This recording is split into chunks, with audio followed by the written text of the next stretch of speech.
አንድ ሰውዬ በጣም ቆንጆ ሴት አገባ። ነገር ግን ሂጃብ እንድትለብስ ቅድመ ሁኔታዎች አስቀምጦላት ነበር። አንድ ቀን ወደ ቤቱ ሲመለስ ሚስቱ በጣም ያለቀሰች አገኛት። ደነገጠና የለቅሷ ምክንያት ለማወቅ ሞከረ። እሷም በቤቱ ውስጥ እንግዳ ነበር ካለ ብሎ ጠየቃት። ከዚያም መፈለግ ጀመረ። ነገር ግን ምንም ነገር ሊያገኝ አልቻለም። ከዚያም ምን ሆነች ነው? ለምንድነው እንደዚህ የምታለቅሽው? አላት። ከዚያም እንባዋን ያበሰች እንዲህ አለችው፣ ከመስኮቱ ፊት ለፊት ያሉ ዛፍ ላይ ያሉ አዕዋፋቶች እኔን ያለ ሂጃብ ይመለከቱኛል። እኔም ይህን ጉዳይ የምጠይቅበት ኃጢአት እንዳይሆን ብዬ ፈራለሁ አለች። ባልየው በሚስቱ ሃይማኖተኝነትና ንጽህና ተገርሞ ሌላ ቤት ገዛላት። ከጥቂት ቀናቶች በኋላ ባልየው ከሥራ ሰዓቱ ቀድሞ ሲመለስ ሚስቱን ከሌላ ወንድ እቅፍ ውስጥ አገኛት። ተናደደና ሊገደላት ሲል ይህ ከአላህ ዘንድ ፈተና እንደሆነ አስታውሶ ራሱን ተቆጣጠረ። ልቡ በሐዘን ተቃጥሎ ይህን ጉዳይ እንዲረሳው አዲስ ሕይወትን ለመኖር ማንም ወደማያውቀውና ሩቅ ወደሆነ ሀገር ለመሄድ ወሰነ። ከዚያም ያሰበበት ሀገር ሊደርስ ሲል አንዲት ቆንጆ ሴት አገኘ። ልቡ ወደዳትና ያለፈውንም ነገር እንዲረሳ ታርገኛለች ብሎ አሰበ። ሊያገባትም ፈለገ። በዙሪያው ብዙ ሴቶች ቢኖሩም እሷን በጣም ወደዳት። ሁልጊዜ የሚያስጨንቀው ነገር ግን እኔ ብሞት ሌላ ወንድ እንዳታገባ በሚል ነበር። ይህን ጭንቀቱን በነገራት ጊዜ እሷም ምንም ቢፈጠር ለሌላ ሰው እንደማትሆን እየማለች ነገረችው። እሷም በሱ እንደተማረከችና ከእሱ እጥፍ እንደምትወደው ያለ እሱ ሕይወት እንደሌላት ነገረችው። ሰውየው የተወሰነ ጊዜ ይረጋጋል። ከዚያም ፍርሃቱ እንደገና ይመለሳል። ሚስቱም በተመሳሳይ መንገድ ታረጋጋዋለች። ከዕለታት አንድ ቀን ጉዳይ ለመፈጸም ወጣ። እየሄደ ሳለ በመቃብር ስፍራ አጠገብ ሲደርስ አንድ ሴት ተመለከተ። እሱም ምን እያደረግሽ ነው ብሎ ጠየቃት። እሷም ይሄ ባሌ መቃብር ነው፣ እሱም ሞተ። ሌላ ሰው እንዳገባ ቃል ገብቼለት ነበር፣ አላገባም ብዬው ነበር። አዲሱ እጮኛ የዛሬ ማታ እኔን ለማግባት እየጠበቀኝ ስለሆነ ይቅርታ እንዲያደርግልኝ ልጠይቀው መጥቼ ነው አለችው። ሰውየውም ወደ ቤቱ ሲመለስ ያየውን ለሚስቱ ነገራት። በጣም ቀረበችውና ሴቶች የተለያዩ እንደሆኑ አረጋገጠችለት። ቃሏንም እየደገመች እሱ በኋላ ሕይወት እንደማይኖራትና ሌላ ሰውም እንደማያታገባ በከባድ መሐላ ነገረችው። ከጥቂት ቀናቶች በኋላ ሰውየው ታመመና ምሽት ላይ ሞተ። ሚስቱም በጣም አለቀሰችና አስክሬኑን እስከ ጠዋት ድረስ አቆየችው። እናም ሌሎች የቅብር ስርዓቶች እስኪሟሉ ድረስ በክፍል ውስጥ እንዲተውት ማዘዘች። እሷም መርቀሷን ቀጠለች። በዚህ መሃል ሰራተኛዋ ወደ እርሷ ዘንድ ገባችና ከባሏ ዘመዶች አንዱ የባሏ መሞት ሰምቶ እንደመጣ ነገረቻት። እሷም ወደ እንግዳ ክፍል እንዲያስገቡ ታዘዘች።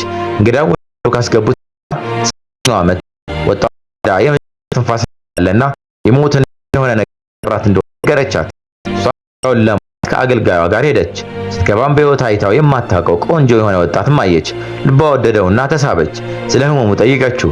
እርሱም መድኃኒት የማግኘት ስለሚከብድ በእርግጠኝነት እሞታለሁ አለ። እሷም መድኃኒት ምን እንደሆነ ንገረኝ፣ እኔ ያዘጋጅልሃለሁ ብላ ቃል ገባችለት። እርሱም እንዲህ አላት፣ ሐኪሞቹ ሙሉ በሙሉ ብቸኛ መድኃኒት ሊሆን የሚችለው የሞተ ሰው አንድ ቀን ያልሞላው ሰው አንጎል መብላት እንደሆነ ነግሮኛል አለ። እርሷም አትጨነቅ፣ መድኃኒትን አዘጋጅልሃለሁ፣ እስክመለስ ድረስ ጠብቀኝ አለችው። ከዛም እየተንቀጠቀጠች ወደ ባሏ ክፍልም ገባች። በእጇም ላይ መጥረጊያም ይዛለች። ከዚያም የባሏን አስክሬን የሸፈነውን ልብስ ገለጠችና የራስ ቅሉን ፈርክሳ አንጎሉን ለመውሰድ መጥረጊያውን ራሱ ላይ ለማሳረፍ ስትሞክር ሰውየው ተነሳና እጇን ያዛት። ከዚያም የኔ መሞትና የወጣቱ መታመም ሁሉም ፈተና ነበር። እርሱም እናንተ አንድ አይነት እንደሆናችሁ ተረድቻለሁ፣ ካሁን በኋላ ሚስት አይደለሽም በማለት ጥሏት ሄደ። ወጥቶ ሲሄድም በቤተ መንግስት አጠገብም አለፈ። ሰዎችም በዚያ ዙሪያ ተሰብስበው አገኛቸው። ከተሰበሰቡት ሰዎች ውስጥ አንዱን ስለ ስብሰባው ምክንያት ጠየቀው። ሰውየው የገዢው ንጉሥ ግምጃ ቤት በሌሊት ተሰርቆ ነበር በማለት መለሰ። በዚህ መሃል አንድ ሰው በእግሮቹ ጣቶች የተራመደም አለፈ። ስለ ሰውየውና አዲስ ስለሆነው አረማመዱ ሰዎችን ጠየቀ። አንዱ እንዲህ ሲል መለሰለት፣ እርሱ ጻድቅ ከሆኑ ሰዎች መካከል ነው።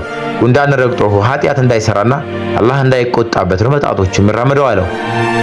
ሰውየውም ጮኸና ሌባውን አግኝቼዋለሁ አለ። ወደ ንጉሱ ጋር አደርሱኝ አላቸው። እሱም ገዢውን ንጉስ ጋር አደረሱት።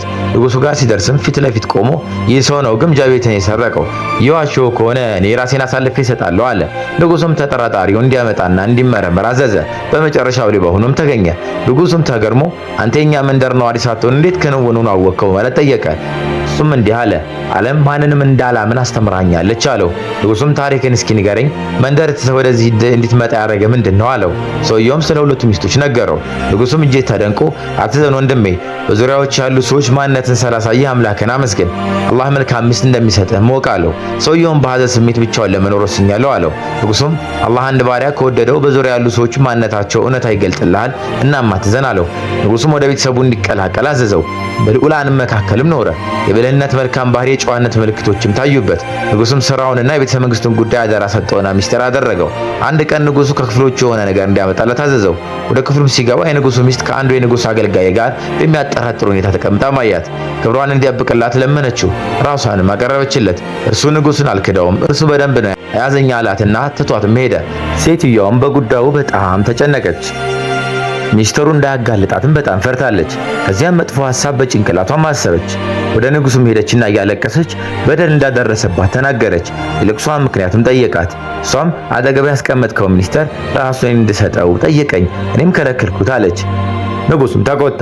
ሰይፍ ያለውን ጠርቶ እውነት ጠይቆ ከሆነ ወዲያውኑ ግደለው ሲል አዘዘው። ከዚያም ሚኒስተሩን ጠርቶ ወደ ሰይፍ ያዡ ጋር ሄደ አለው። በመንገዱ ላይ አገልጋዮቹ እየተከራከሩ ነበርና እሱ እንዲፈርድላቸው አቆሙት። እሱም ጠብቁኝ አላቸው።